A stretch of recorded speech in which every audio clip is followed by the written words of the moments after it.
ከተማው ላይ አሁን በጣም እየተለመዱ ከመጡ ጉዳዮች መካከል ልብ ብለሽ ከሆነ እንዲህ አይነት ከጀርባችን የምንመለከታት አይነት የሰንበት ገበያ የቅዳሜና እሁድ ገበያ ብዙ ቦታ ላይ ተለምዷል። በደንብ በየክፍለ ከተማው ያሉ የንግድ አይነቶች ናቸው። ብዙ ተጠቃሚዎችም አላቸው።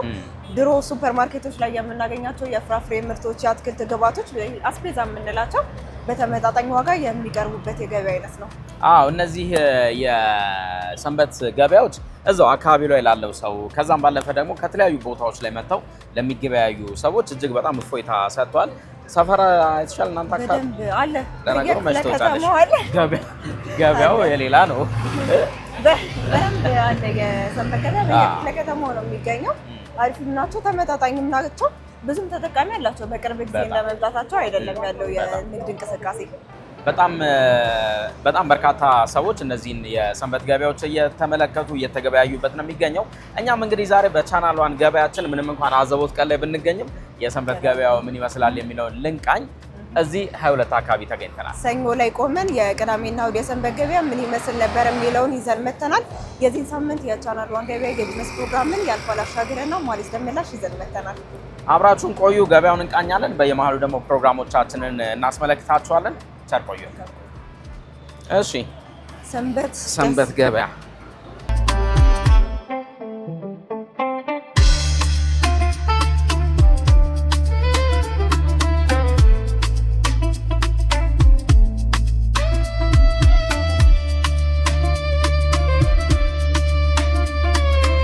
ስንት ገባ እንቁላል?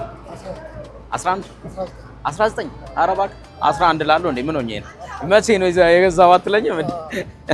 አሪፍ ነው ይሄ የቅዳሜና እሁድ ገበያው ተመችቷል። እዚህ ይመጣል ሰው ይገዛል ምናምን ነገር አይደለ? ስለዚህ አሁን አንተ በዋናነት እንቁላል ነው የምትይዘው። 19 ብር እንቁላል 19 ብር።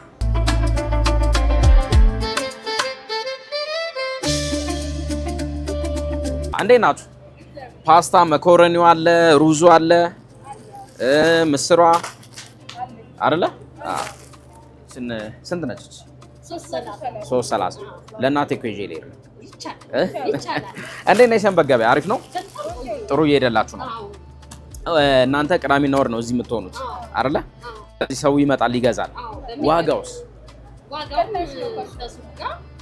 በጣም ልዩነት የ20 የ15 የ30 ብር አይደለ? እያንዳንዱ እቃዎች ልዩነት አለ። ስለዚህ ሰው መደበኛ ገበያ ላይ ሄዶ ከሚገዛው እኛ ጋር መጥቶ ገበያ የተሻለ ነው። በርቱ። በጣም እናመሰግናለን። እሺ፣ ቴንክ ዩ። ቻናሉን ገበያችን እንደቀጠለ ነው። ወደ ቀዳሚ ጉዳያችን ላሳልፋችሁ። ባለስራ ነው ቀዳሚ ጉዳያችን። ከዚህ ቀደም በነበረው ስሙ ደቡብ ግሎባል ባንክ ነበረ ይባል የነበረው። ከዛ በኋላ ደግሞ ወደ ግሎባል ባንክ የሚል ስያሜ ብራንዲንግ ቀይሮ ስራዎችን እየሰራ ይገኛል። የባንኩ አሁናዊ እንቅስቃሴ ምን ይመስላል ከሚሉና ተያያዥ ጉዳዮች ጋር በተያያዘ በዛሬ በገበያ ባለስራ ሰዓታችን እርሱን ልናስመለክታችሁ ወደናል። ከግሎባል ባንክ የስራ ኃላፊ ጋር ቆይታ አድርገናል። ገበያችንን እንቀጥላለን። እርሱን ተከታተሉ።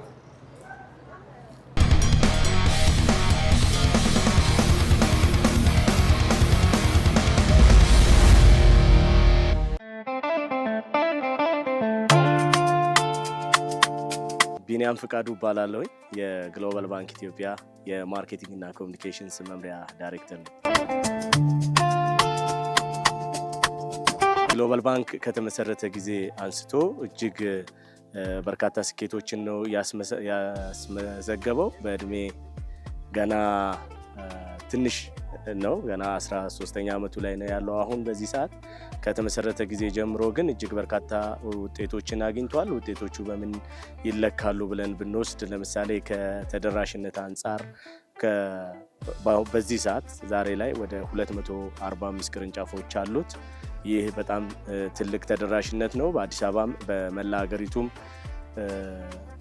ከፍተኛ ተደራሽ ሆኖ ህብረተሰቡን የማገልገል ስራዎችን እየሰራ ነው ያለው። በተጨማሪም በተቀማጭ ገንዘብ እንዲሁ በጠቅላላ ሀብቱ በተቀማጭ ገንዘቡም እጅግ ከፍተኛ ውጤት ያስመዘገበ ነው። የኢትዮጵያ ብሔራዊ ባንክ ባንኮች በ5 ዓመት ውስጥ የ5 ቢሊዮን ብር ካፒታል ማስመዝገብ ይኖርባቸዋል የሚለው ባለፈው ጁን 30 ነው የተጠናቀቀው። የኛ ባንክ ግን ከዛ በፊት 8-9 ወር በፊት ያንን ስኬት ማሳካት የቻለና የተከፈለ ካፒታሉን 5 ቢሊዮን ያደረሰ ባንክ ነው። ስለዚህ በቴክኖሎጂ ረገድም እጅግ ዘመናዊ የሚባሉ የባንክ ቴክኖሎጂዎችን የሚጠቀም ባንክ ሆኗል። በኢንተርኔት፣ በሞባይል ባንኪንግ፣ በሌሎችም የቴክኖሎጂ ዘርፎች ላይ እጅግ ከፍተኛ ስኬት ያስመዘገበ ነው።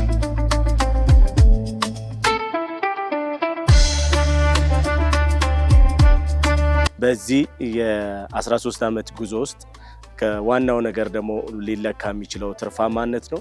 በትርፋማነቱም ከጊዜ ወደ ጊዜ ትርፋማነቱ እያደገ በአሁኑ ወቅት በቢሊዮን ብሮች ማትረፍ የሚችል ባንክ ሆኗል። ስለዚህ እንደ አጠቃላይ ስንወስደው ግሎባል ባንክ እጅግ ስኬታማ የሆኑ አመታትን አሳልፏል ብለን ነው የምንወስደው።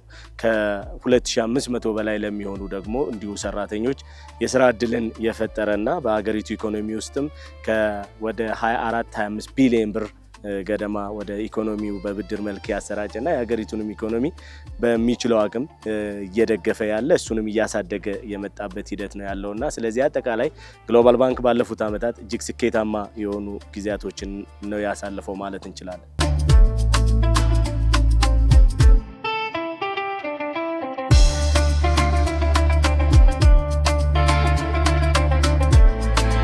ባለፈው 3 ዓመት አካባቢ ጀምሮ እየሰራ ነውና በአዲስ ስያሜ፣ በአዲስ መልክ፣ በአዲስ ገጽታ፣ በአዲስ ሎጎ፣ በአዲስ አስተሳሰብ ወደ ገበያው ድጋሜ የተቀላቀልንበት ነው። እንግዲህ ግሎባል ባንክ በአዲሱ ብራንዱ ምንድነው የሚለው ሁሉም ሰው ግሎሪየስ የሚለው ወይንም ወርቃማ የሚለው መዳረሻ አለው በህይወት ውስጥ ሪጋርድለስ ኦፍ ኤኒቲንግ ማለት ነው። ከሚሰራው ስራ ባሻገር እንደናንተ ጋዜጠኛ ሊሆን ይችላል፣ ከፍተኛ የፋብሪካ ባለቤት ሊሆን ይችላል፣ አርሶ አደር ሊሆን ይችላል፣ ቢዝነስ ውስጥ የተሰማራች ሴት ልትሆን ትችላለች፣ ቡና የሚያፈሉ ልጆች ሊሆኑ ይችላሉ። ማንኛውም ሰው ባለበት የህይወት እርከን ላይ ለሱ ወርቃማ የሚለው መዳረሻ አለው።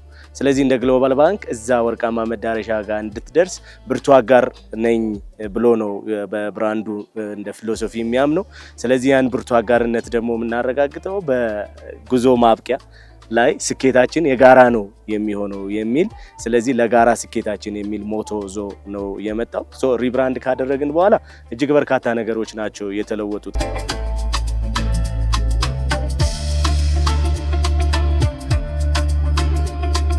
ግሎባል ባንክ ኢትዮጵያ በሚሰጠው የተቀማጭ ገንዘብ አገልግሎቱ በምስራቅ አፍሪካ ደረጃ የምስራቅ አፍሪካ ባንኮችና ኢንሹራንሶች የሽልማት ፕሮግራም ላይ በተቀማጭ ገንዘብ ዘርፍ በሚሰጠው አገልግሎት ከፍተኛ አስተዋጽኦ በማምጣት ሽልማት ያገኘ ነው። እንዲሁም በክቡር ዶክተር ሙላቱ ተሾመ የሚመራው የኢትዮጵያ የጥራት ሽልማት ድርጅት ላይም በሚሰጣቸው አገልግሎቶች እጅግ ከፍተኛ በመሆኑ በባንኮች ደረጃ የወርቅ ደረጃ ተሸላሚ የሆነበት አመታት ናቸው እነኛ አመታት።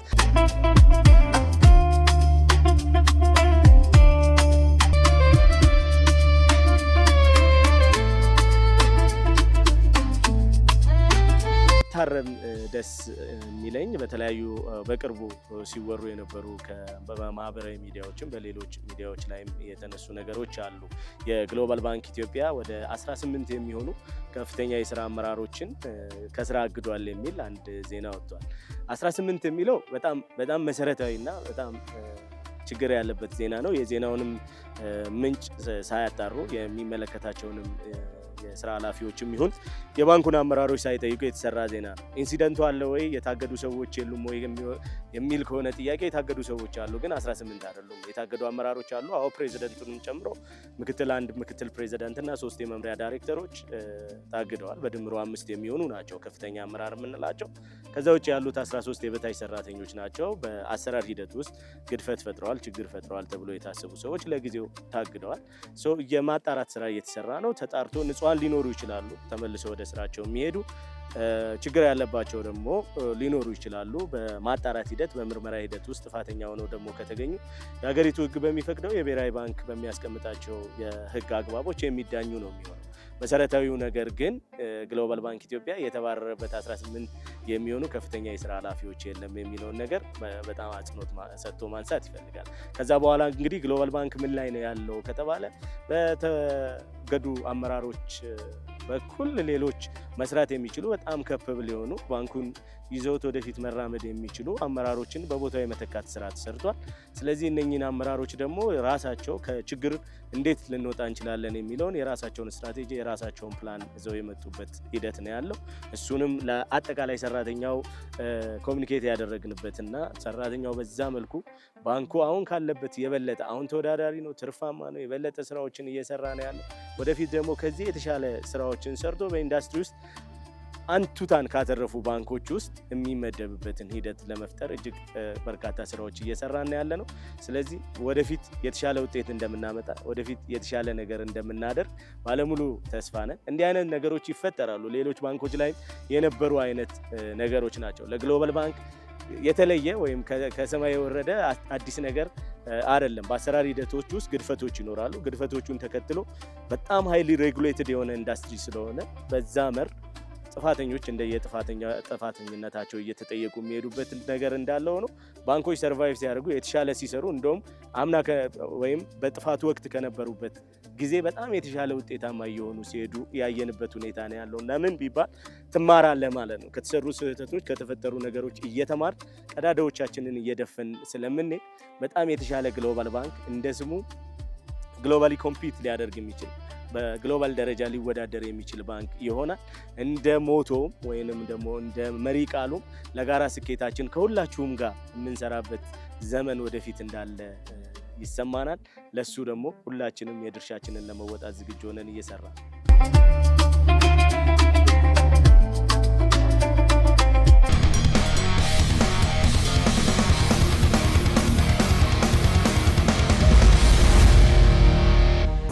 ቆይ ፎቶ ለማለ ዞር ብለን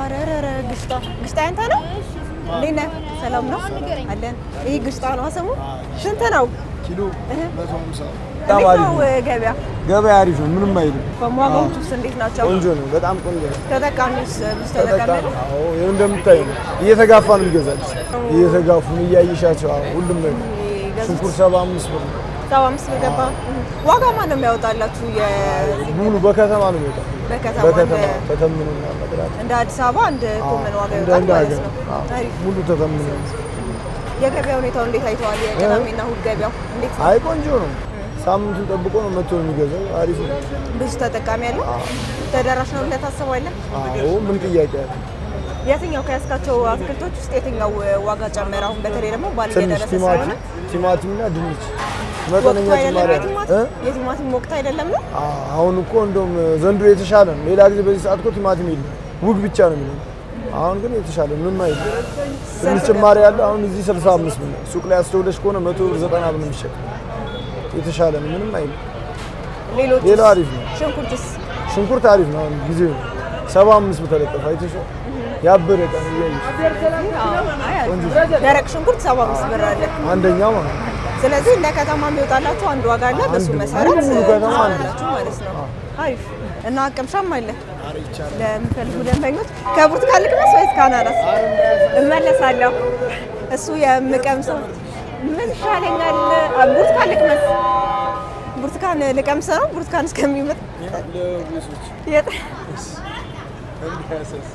አመሰግናለሁ በጣም ያው አራስ ብርቱካን ተሸክሜያለሁ ጀማሪዎችን ፕሮግራም እንከታተል በዚህ ሳምንት አንድ ወጣትን አነጋግረን ነበር በተለይም ደግሞ የቅጥር ስራዋን አቁማ የልብስ ስፌት ስራዎችን ጀምራለች የምትሰፋቸው ልብሶች ደግሞ ኖርማሊ የምናገኛቸው ልብሶች ሳይሆኑ ለክረምት የሚሞቁ ሙቀት የሚሰጡ የካልሲ አይነቶችን በስፋት ይዛለች ሌሎችም የልብስ አይነቶችን ትሰፋለች ጀማሪን ተከታትለን እንመለስ የቅዳሜና እሑድ ገበያችንም ይቀጥላል ከብርቱካን ጋር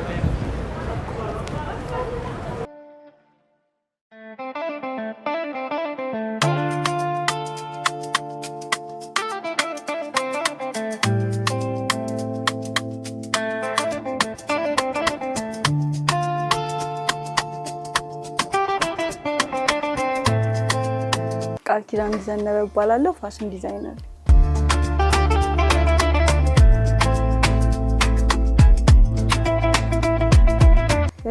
እናቴ ናት ከፍላ ያስተማረችኝ። ከዛም በኋላ ላይ በጣም ከድሮ ኢንተረስቱ ስለነበረኝ እናቴ ከፍላ አስተማረችኝ። በጣም 12ኛ ክፍል ምናምን 10ኛ ክፍል እያለሁ መማር ፈልግ ነበርና ከዛ ትምህርትሽን ተማሪ ይሉኛል። ከዛም በኋላ ላይ 12ኛ ክፍል ውጤት መጥቶ ሄጄ ነበር። ግን ተመልሼ መጣሁኝና ቁሜ ከዛ ፋሽን ዲዛይነር ተማርኩ። ከዛ ተቀጥሬ መስራት ጀመርኩ።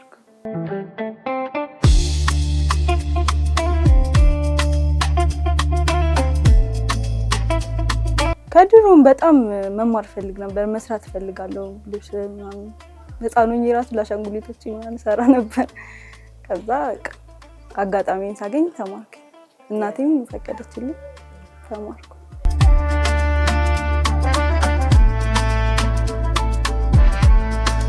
ልክ ተምሬ እንደጨረስኩኝ ትንሽ ልምድ ለማግኘት ምናምን ተቀጥሬ ሰርቻለሁ። 5 ወር 6 ወር ምናምን። ከዛ የተቀጠርኩት ሀበሻ ቀሚስ ምናምን ነበር። አሪፍ ነበር። እዛ ሰራሁኝ። ከዛ እዛው ያለው ማሽኖቹ ምናምን ገዛዛውና ወደ ራሴ ስራ ገባሁ። ስጀምር 5000 ብር ነበር። ካልሲዎቹን ምናምን በቃ ብርድ ነበር የዛን ሰዓት በጣም ይወዳልና ፒንተረስት ላይ ምናምን ሰርች ሳደርግ ካልሲዎቹ በቃ እንዳጋጣሚ የሆነ የካልሲ ፓተርን ምናምን መጣልኝ። ከዛ ይሄንን ለምን አልሰራውም ብዬ አሰብኩኝና ኢትዮጵያ ውስጥ ደግሞ ማንም አልሰራውም ነበር። ማንም ይሄን ስራ አልሰራው። ከዛ አሪፍ ነው ብዬ ጀመርኩት። ሱቁን ስከፍተው 50000 ብር እስከ 50000 ሶሻል ሚዲያ ላይ ማስታወቂያ በመስራት ምናምን አንዳንዴ ቫይራል ይወጣል፣ አንዳንዴ ደግሞ ይቀዘቅዛል። ግን አሪፍ ሶሻል ሚዲያ ላይ ነው። ቲክቶክ፣ ኢንስታግራም፣ ፌስቡክ ምናምን ቻሌንጅ ያደረገኝ አንዳንድ ጊዜ እንትን በቃ ቫይራል አትወጪምና አይሰራልሽም። እኔ ደግሞ ሌላ ቦታ ውጪም ስለማልሰራ ቤቱ ስለሆነ የምሰራ እንደዚህ ሱቅ ምናምን ስላልነበረኝ አንዳንዴ ቁጭ እላለሁ ቤት ውስጥ ምንም ያለ ምንም ስራ ማለት እና በቲክቶክ ብቻ ስለሆነ ይዛኔ። አሁን ግን ሱቅ ስላለ መጥቶ ሰው ማዘዝ ምናምን ይችላል።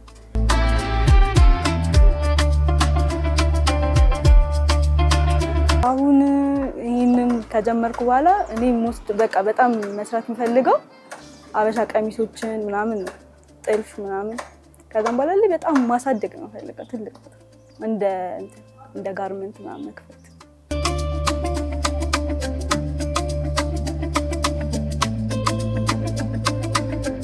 የማህበራዊ ሚዲያ ቲክቶክ ላይ ቃሊና ፍላፊ ይላል፣ ኢንስታግራም ላይም ቃሊና ፍላፊ ነው።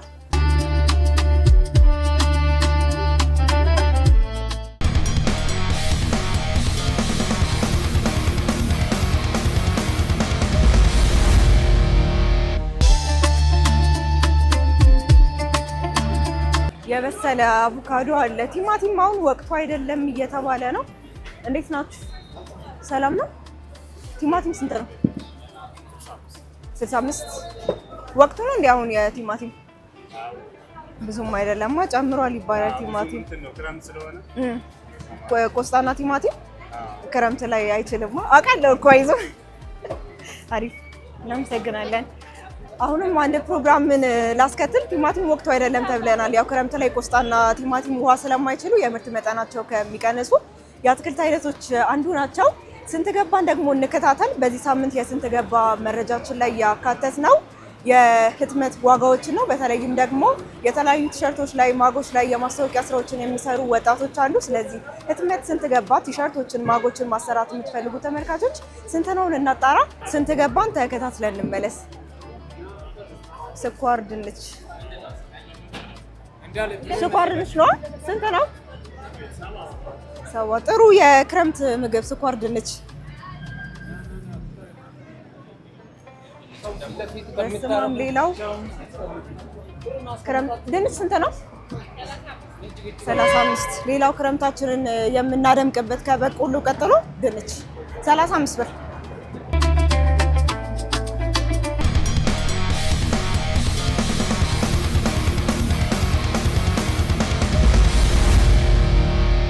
ሰላም ገነት እባላለሁ። በማርዳ ፕሪንቲንግ ሰርቪስ ውስጥ ግራፊክስ ዲዛይነር ነኝ። የተለያዩ ሰርቪሶችን የህትመት ሰርቪሶችን እንሰጣለን። ባነር፣ ስቲከር፣ ብሮሸር፣ ቢዝነስ ካርድ፣ ቲሸርት፣ ኮፍያ፣ ሹራቦችንም እንሰራለን እና ደግሞ የተለያዩ የትራቭሊንግ መጠጫዎችንም ምናምን ነገር የተለያዩ የህትመት ስራዎችን እንሰራለን።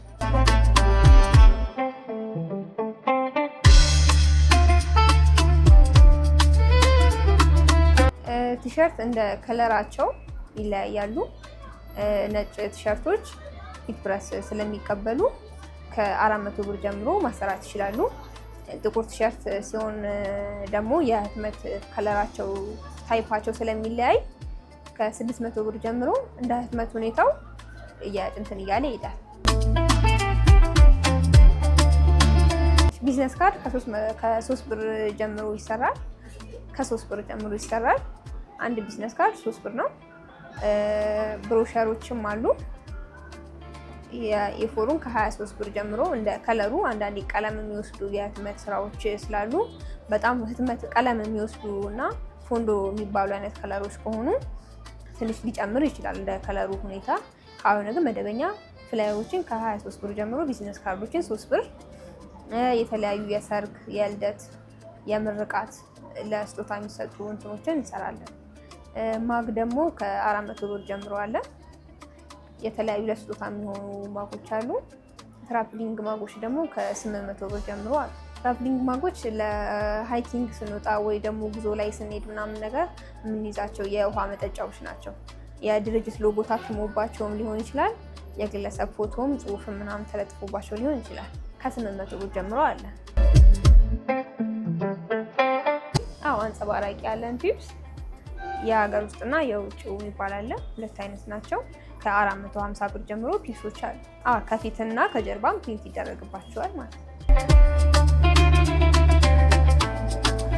ስቲከሮች በካሬ ነው። ከአንድ ካሬ ጀምሮ ነው። ከዛም በታች የሚመጣ ችግር የለውም።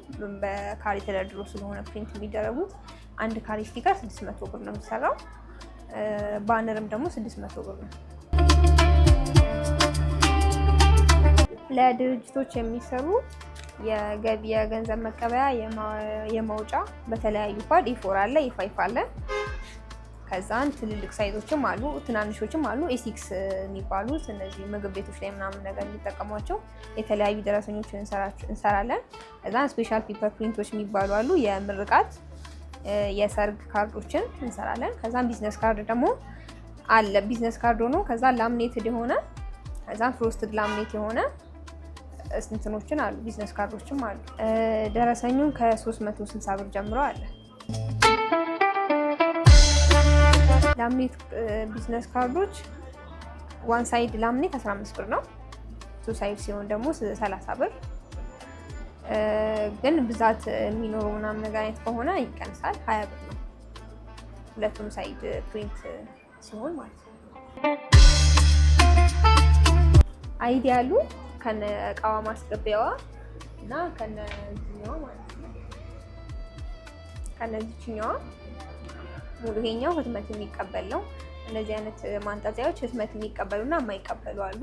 ይሄኛው ህትመት የሚቀበል ነው። የድርጅቶቹን ሙሉ ህትመታቸው ከፊትም ከጀርባም ተደርጎ እቃቸው ላይ ተደርጎ ሙሉ የሚሰራበት ነው።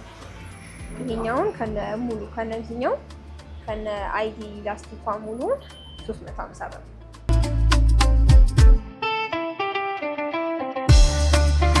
የዋጋ ልዩነት አንዳንዴ ህትመት ላይ እቃዎች ይጨምራሉ በጣም። ከዛን ደግሞ የወረቀት እና የቀለም ከምን ባይ ደግሞ ቀለም በጣም ይጨምራል ዋጋ። በአንዴ በጣም እጥፍም ሊጨምር ይችላል።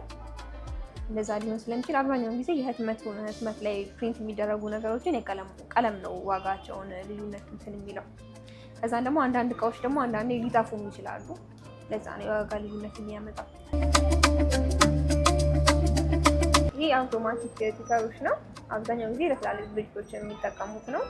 ይሄኛው 2000 ብር ነው። ይሄኛዋ ደግሞ የስንተር ነች። የትንንጦቹን የስራ አስኪያጅ ምናምን ነገር ቲከሮች የምንጽፍበት ይሄኛዋ 1000 ብር ነች።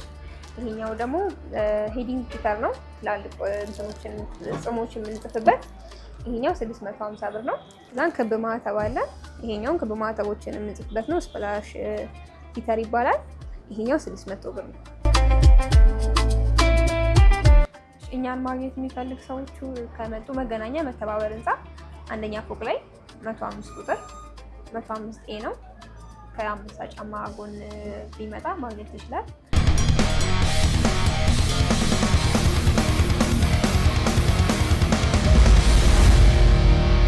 ጤፍ አለ እንዴ? ጤፍ እዚህ ጋር ጥቁር ጤፍ አለ፣ እዚህ ጋር ነጭ ጤፍ አለ። ነጩ 123 ብር፣ ጥቁሩ 110 ብር። በትክክል ተመልሷል። ሩዝም አለ፣ ሩዝም አለ። እስቲ የሀገር ውስጥ ቆንጆ ነው 135 ብር። አንቺ ይሄ በጣም ነጭ ሩዝ የሚባለው በጣም አንደኛ ደረጃው ነው። የሀገር ውስጥ ነው 135 ብር። 135 ብር ሩዝ። መኮረኒ 3 አይነት አለ። እያንዳንዱን አሳያለሁ። እስቲ ዋነኛ የሚባለው የትኛው ነው? 330ው? አዎ ይሄኛው ምስር ክክ ነው። 330 ነው። በጣም ቆንጆ ነው። ምንም አይነት ወጪ የለውም። እኮ መታጠቡ የማያስፈልገው ምንም ነገር በቃ። አይ ቆንጆ ነው። መኮረኒ 160 ብር ይታየኛል። ምስር ክክ 330 ብር ይታየኛል። መኮረኒ እንደዚህ በተለያየ አለ። በሶስት አይነት ነው ያቀረብነው። ይሄው ይሄ ስንት ነው? ይሄኛው 160 ሶስት አይነት ነው የምናቀርበው። ሶስቱም ዋጋቸው ተመጣጣኝ ነው። ይሄኛው ሶስቱም በ160 ነው። ይሄኛው 160? አዎ ሁሉም በ160 ነው። ተመጣጣኝ ነው። ይሄው ሶስት አይነት በቃ ወንደ ላጤ እኮ እዚህ መቶ ነው መግዛት ያለበት። በሚገባ በጣም ያዋጣዋል ይሄ ነገር በሚገባ።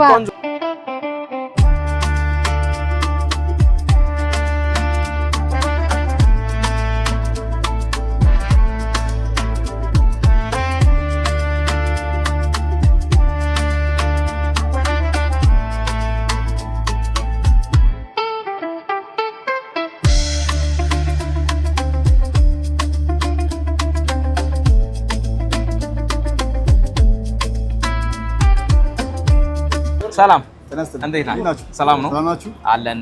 እስቲ ተመልካቾቻችን ተዋወቁልን። እኔ ስሞትን አስተዋውቁ። እኔ አቶ ፈድሉ ባለውኝ ቤት ኃላፊ ነኝ።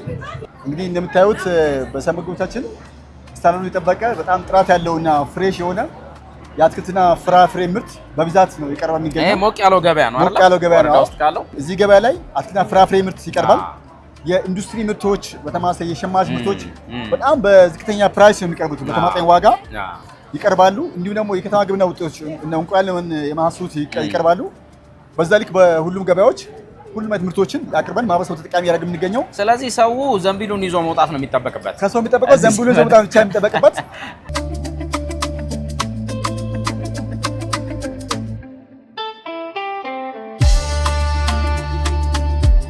እሺ በጣም እናመሰግናለን።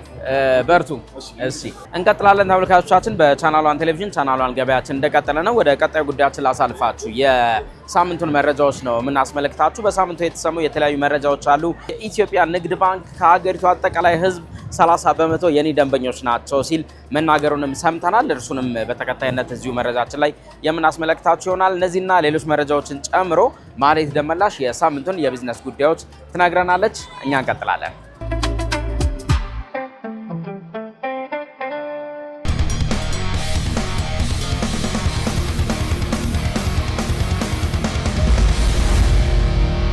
የዓለም ባንክ ለአዲሱ የኢትዮጵያ ልማት ማዕቀፍ 13.4 ቢሊዮን ዶላር ሊመድብ ነው። ኢትዮጵያ ከፈረንጆቹ 2027 እስከ 2036 ተግባራዊ በሚደረገው አዲሱ የሀገር ውስጥ አጋርነት ማዕቀፍ ስር በቀጣይ 10 ዓመታት ውስጥ ከዓለም ባንክ ዓለም አቀፍ የልማት ማህበር የገንዘብ ድጋፍ እስከ 13.4 ቢሊዮን ዶላር ለማግኘት እየተንቀሳቀሰች መሆኑ ታውቋል። ይህ የገንዘብ ድጋፍ ከሀገሪቱ የሪፎርም ሂደት አፈጻጸምና የሀብት አቅርቦት ጋር በቀጥታ የተሳሰረ መሆኑ ተመላክቷል። አዲሱ ማዕቀፍ የግሉን ዘርፍ በስራ ፈጠራ ስትራቴጂው ማዕከል ያደረገ ሲሆን በ10 ዓመታት ውስጥ 10.9 ቢሊዮን ዶላር የግል ካፒታል ለማሰባሰብ ታቅዷል። በተጨማሪም የሀገር ውስጥ የግብር ገቢን አሁን ካለበት 8 በመቶ ወደ 12 በመቶ በ5 ዓመታት እንዲሁም ወደ 15 በመቶ በ10 ዓመታት ውስጥ ለማሳደግ ታቅዷል። የኢትዮጵያ የግብርናና የአበባ ምርቶችን በቀጥታ ወደ ሩሲያ ገበያ ለማቅረብ የሚያስችል አዲስ የንግድ ዕድል መፈጠሩን የንግድና ቀጠናዊ ትስስር ሚኒስቴር አስታወቀ። የንግድና ቀጠናዊ ትስስር ሚኒስትር ካሳሁን ጎፌ ከሩሲያ የኢኮኖሚ ልማት ሚኒስትር ማክሲም ሬሼትኒኮቭ ጋር ተወያይተዋል። በውይይቱም ሁለቱ ሀገራት ምርቶችን በቀጥታ ከመለዋወጥ ባለፈ በዲጂታላይዜሽንና በንግድ አሰራር ቴክኖሎጂ ትስስር ላይ አብሮ ለመስራት ተስማምተዋል። ይህ ስምምነት የኢትዮጵያ ላኪዎች ምርቶቻቸውን ያላስፈላጊ ደላሎችና መካከለኛ ሀገራት በቀጥታ ወደ ሩሲያ ገበያ እንዲያቀርቡ መንገድ የሚከፍት ሲሆን የንግድ አሰራር ቅልጥፍናን እንደሚያሳድግ ተመላክቷል። ሩሲያ በበኩሏ ከኢትዮጵያ ጋር ያላትን ሁለንተናዊ የኢኮኖሚ አጋርነት ይበልጥ ለማጠናከር ዝግጁ መሆኗ ተገልጿል። የዲጂታል ክፍያና የፋይናንስ ስርዓት መስፋፋት ለዲጂታል ማጭበርበሮችና የሳይበር ጥቃቶች እንዲበራከቱ ምክንያት መሆኑን የኢትዮጵያ ንግድ ባንክ አስታወቀ። ባንኩ በዓለም አቀፍ ደረጃ ለ23ኛ በአገር አቀፍ ደረጃ ደግሞ ለ3ኛ ጊዜ የሚከበረውን የሳይበር ደህንነት ወርን አስመልክቶ ባሳለፍነው ሳምንት በሰጠው ጋዜጣዊ መግለጫ በአሁኑ ወቅት 90% የሚሆነው ግብይት እንቅስቃሴው በዲጂታል ክፍያና የፋይናንስ አማራጮች የሚከናወን መሆኑን ገልጿል። ነገር ግን ይኸው አማራጭ ለዲጂታል ማጭበርበሮች፣ የሳይበር ጥቃቶችና በሰው ሰራሽ አስተውሎት የታገዙ የተራቀቁ የፋይናንስ አደጋዎች መንገድ መክፈቱን ጠቁሟል። ጥቃቶቹ በባንኮች፣ በፊንቴክ ተቋማትና በደንበኞች ሀብት ላይ ከፍተኛ የፋይናንስና የስም ማጥፋት ጉዳት እንዳያደርሱ ለመከላከል ባንኩ የሰው ሰራሽ አስተውሎትን መሰረት ያደረገ ጥብቅ የደህንነት ስርዓት በጥቅም ላይ ማዋሉን አስታውቋል። በተጨማሪም የሳይበር ደህንነት ስጋቶችንና ጥቃቶችን የመቋቋም አቅሙን ለማጠናከር የሚያስችሉ የቴክኖሎጂ አሰራሮችን የዘረጋ ሲሆን ከተለያዩ የቴክኖሎጂ አቅራቢዎች ጋር የመግባቢያ ስምምነት በመፈራረም አደጋዎችን የመከላከል ስራ እየሰራ ይገኛል። የአዲስ አበባ ከተማ አውቶቡስ አገልግሎት ድርጅት ከአውቶቡስ ተጠቃሚዎች ከ4 ቢሊዮን ብር በላይ ገቢን አገኘ። ተቋሙ በ2018 በጀት ዓመት 5 ቢሊዮን ብር ለመሰብሰብ አቅዶ የነበረ ቢሆንም በአንዳንድ ሰራተኞች ብልሹ አሰራርና በመንገድ ግንባታ ምክንያት የአውቶቡሶች ምልልስ በመቀነሱ ሙሉ እቅዱን ማሳካት እንዳልቻለ ጠቁሟል። ቢሆንም ግን ቀድሞ በአማካኝ የነበረውን የአንድ አውቶቡስ የዕለት ምልልስ ከ4 ወደ 12 በማሳደግ ከዚህ ቀደም ከነበረው የ2.5 ቢሊዮን ብር ከፍተኛ የገቢ እድገት ማስመዝገብ ችሏል። በአሁኑ ወቅት በቀን 1.3 ሚሊዮን ሰዎችን በማጓጓዝ ላይ የሚገኘው ድርጅቱ በተያያዘው የ2018 በጀት ዓመት 6 ቢሊዮን ብር ለመሰብሰብ አቅዷል። አውሮፓ ከዓለም አቀፍ ፈሳሽ የተፈጥሮ ጋዝ አቅርቦት ወደ ሩሲያ የቧንቧ ጋዝ ፊቷን ማዞሯ ተጠቆመ። ይህም ለሩሲያ የጋዝ ገበያ ትልቅ ዕድልን ይዞ መጥቷል ተብሏል። የአውሮፓ የጋዝ ማስተላለፊያ ስርዓት ኦፕሬተሮች አውታረ መረብ መረጃ እንዳመለከተው በቱርክ ስትሪም በኩል የሚተላለፈው የሩሲያ የቧንቧ ጋዝ 609.2 ሚሊዮን ኪዩቢክ ሜትር የደረሰ ሲሆን ይህም ካለፈው ወር ጋር ሲነጻጸር የ7 በመቶ ካለፈው ዓመት ደግሞ የ5 በመቶ እድገት አሳይቷል። ይህም በቅርብ ወራት ውስጥ ከፍተኛው ሲሆን በዚህ ዓመት መጋቢት ወር ከተመዘገበው 661.8 ሚሊዮን ኪዩቢክ ሜትር ጋር ተመጣጣኝ ነው። የአውሮፓ ህብረት በሩሲያ ኃይል ላይ ያለውን ጥገኝነት ለመቀነስ እርምጃዎችን ቢወስድም የሩሲያ የቧንቧ ጋዝ ግን በቱርክ ስትሪም በኩል ወደ አውሮፓ መፍሰሱን ቀጥሏል። ይህ መስመር ሌሎች የማስተላለፊያ መስመሮች በመዘጋታቸው ምክንያት የሩሲያ ጋዝ ወደ አውሮፓ የሚገባበት ብቸኛው አማራጭ በመሆን እጅግ ወሳኝ ሚና እየተጫወተ ይገኛል። የቱርክ ስትሪም የቧንቧ መስመር ከሩሲያ ወደ ቱርክና ደቡብ ምስራቅ አውሮፓ የተፈጥሮ ጋዝ ከሚላክባቸው ዋና ዋና መስመሮች አንዱ ሲሆን በዓመት 31.5 ቢሊዮን ኪዩቢክ ሜትር የማስተላለፍ አቅም እንዳለው ስፑትኒክ ዘግቧል። በአሁኑ ወቅት የሩሲያ ጋዝ ወደ አውሮፓ የሚገባበት ብቸኛው ቀሪ የቧንቧ መስመርም ነው። አንደኛው መስመር ለቱርክ የሀገር ውስጥ ገበያ የሚያገለግል ሲሆን ሌላኛው ደግሞ ለቡልጋሪያ፣ ሰርቢያ፣ ሃንጋሪ፣ ግሪክ እና ስሎቫኪያ ያቀርባል።